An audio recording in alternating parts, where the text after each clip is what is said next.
they're average right now. They're coming off of a 2-game winning streak right now, and Oklahoma State's coming off a loss. So they're both going to be coming there headstrong, but I got a feeling Texas is going to get the win. I think Oklahoma might have got exposed last week. Also, when this particular game, Texas comes better than anybody, and I think also you got to think about Tom Herman. Tom Herman wants to make a statement. He is going to have his kids ready to play, and they're going to be extremely prepared for this game. So I just got a feeling in my gut. I just think Texas is going to get this. I think they're going to get this win. There's only a 20% chance on ESPN. Come on, ESPN. You got to get more than 20. 20.5 to 79.5 of Oklahoma. Oklahoma's been put up on this pedestal this year. They are good. To me, they are not top 10 good. And I extremely believe that Texas is going to somehow get a win. Maybe a close one. I'm kind of ranting right now, but I went to the State Fair goes on the same time as this game. So the State Fair, which is huge in Texas, it's a massive event. They have the State Fair going on, and then they have the Cotton Bowl, the game going on out the Cotton Bowl, which is in the middle of the State Fair. So it is a crazy atmosphere. If anybody ever gets an opportunity to go, it's crazy. But I got a feeling in my gut. I think Texas is going to get the win. So we'll see. We'll see. What's your prediction, though, Larry?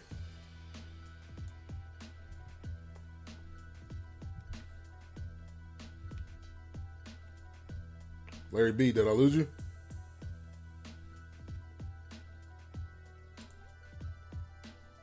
All right. That Ben, I'm sorry, but I muted my phone. My bad. So yeah, I was just saying, what's your prediction on who you think is going to win?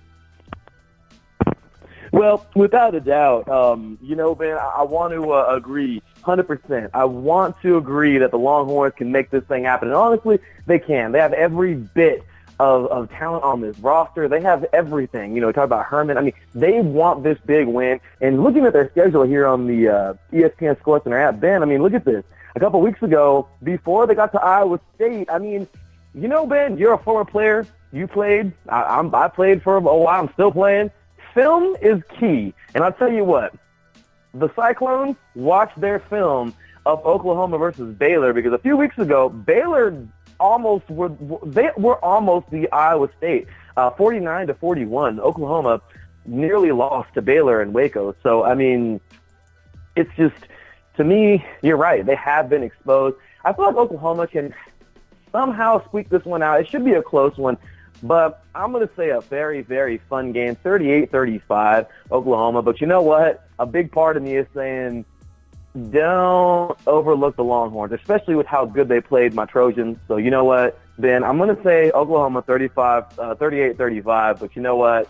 If the Longhorns pull this thing off, I'll be the first one to tweet you and be like, yeah, Ben, you were 100% correct. Well, we will see. The game's going to be kicking off in about 45 minutes. It's going to be fun. I guarantee you guys that. The next game up, we're going to talk about Miami, number 11 versus Georgia Tech.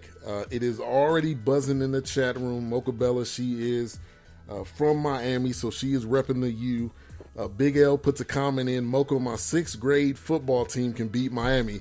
Facts. So we already got the mud slinging. Those two go at it. They're like brother and sister. They just go at it sometime. But Mocha says, Big L, let me be nice today. I'm in Ben's chat room. you can go ahead, let them have it, Mocha. But this is a huge game on both sides.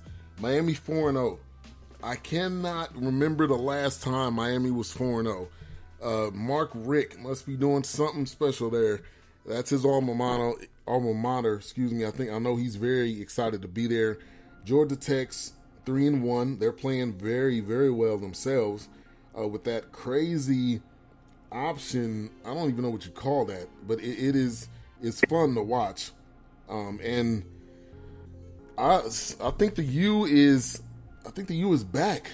It's hard for me to say that because it's so everybody wants to say those words out of their mouth, But if they can get past this win against a pretty tough Georgia Tech team, I think we can say that they're back. And I'm looking forward to this game. Miami's got weapons. Georgia Tech has weapons, but I think Miami is growing right now, and I think they're ready. I think they're ready for this matchup, ready for this kind of stage that they're on right now. But what's your thoughts, though? Yeah, Ben, I mean, I want to second everything you said, number one, because it's extremely accurate. The U, I agree. Where the heck did they come from, number one? They've been in some battles in the last couple of years, but they couldn't quite. I think there was this one game a couple of years ago. Maybe it was maybe 2 years ago, Ben. Remember that crazy Duke game with that crazy at the end of the play? The lateral and all that, yeah. Yeah. I mean, Miami, they've been in some tough ones, and you're right. Now, I mean, new head coach, they're looking strong. But, first things first, I got to say, man, Ben, shout out to the entire squad. And shout out to, of course, Miss Mocha Bella. She was in the chat room earlier for ringside with Vince Wright and Gilbert Batista. So, and you too as well, Ben. And Big L, man, shout out to Big L. You got to love Big L, man. So big shout out to everybody in the chat room, of course, and to those two. This is going to be fun. So Georgia Tech, we see this team coming out of the gates, okay? I know, okay, right now I'm watching the game as we speak. Okay, I get it. Tennessee, once again, for the millionth time, their chance, if they ever had a chance to do something, well, it was last season, yeah. The Gamecocks handling them pretty good defensive game right now. But Georgia Tech dang near knocked this team off in the very first week of the season. So you see Georgia Tech coming out strong. Then, of course, they get some big wins down the stretch. They haven't played really, in my opinion, two great teams. I mean, Jacksonville State, Pittsburgh. My bad, Ben. UNC this year is just, I don't know. God. Don't bring it up. I know, but so those are their victories. But looking at the U, man, I mean, impressive. BC, they start things off here. Nice win, BCU.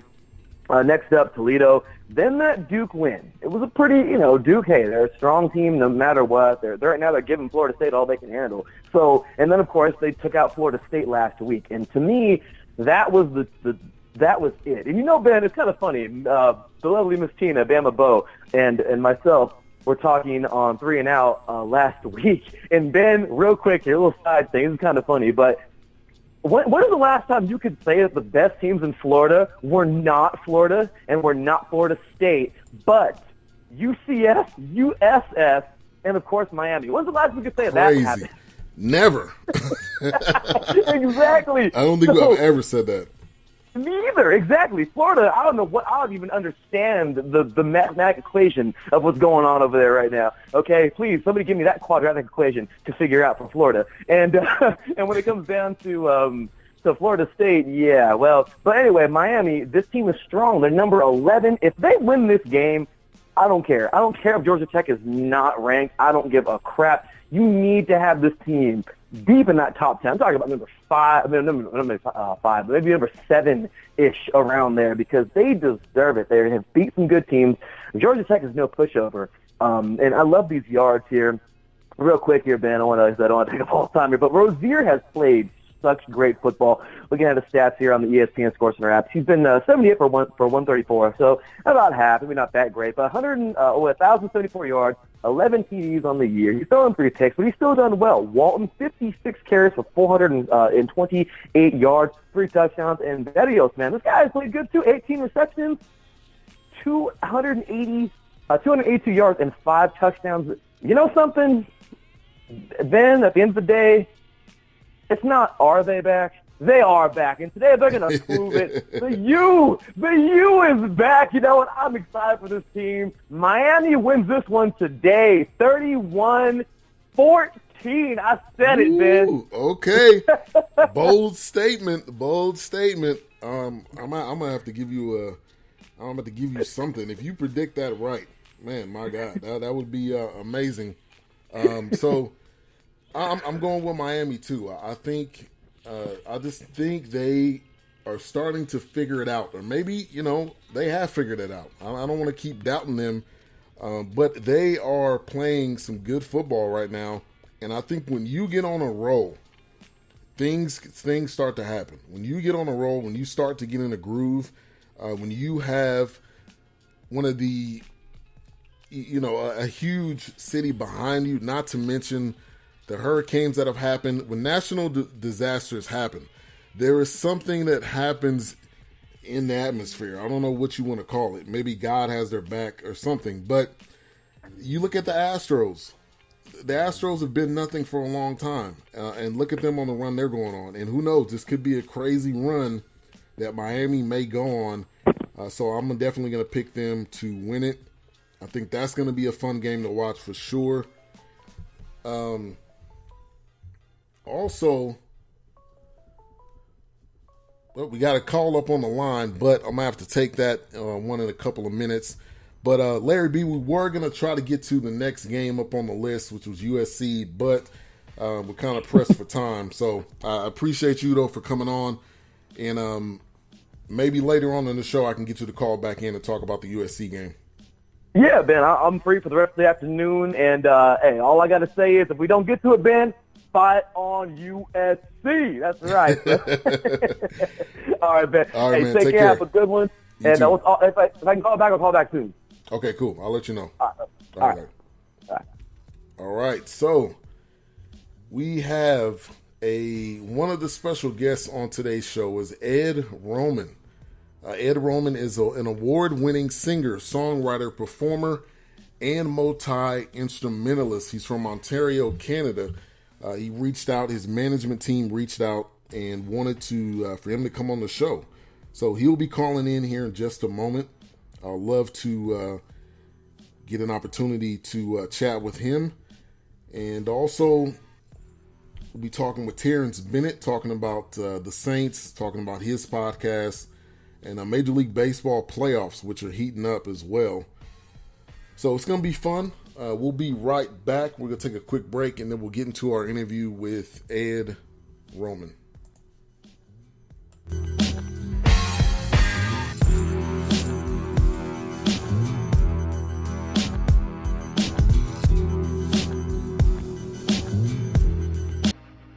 Faith Walkers Charities, a faith-based organization focused on community outreach in the Dallas-Fort Worth area. Their mission is to provide for those who are in need with a holistic approach while leading them to stability.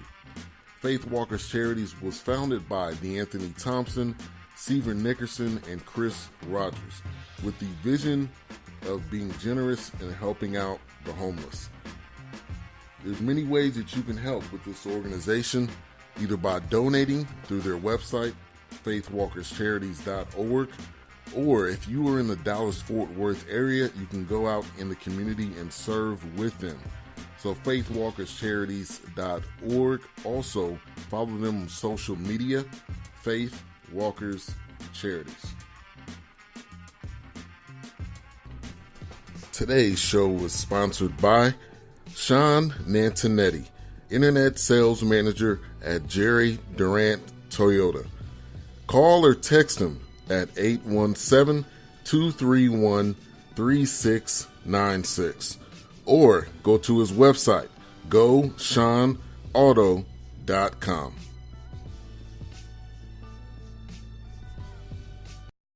All right, welcome back. We will get our next guest up on the line here.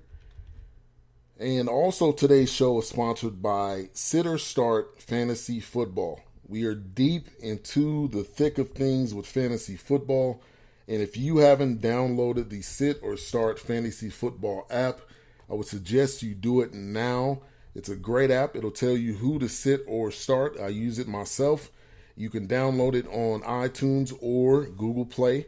Also, use the referral code BS3, and you can enter in for some great prizes. There's a lot of things being given out, memorabilia, and a lot of other things as well. So go get that app. It is a great app. It's a must buy. It's only $1.99, so it's not expensive at all. And we will have...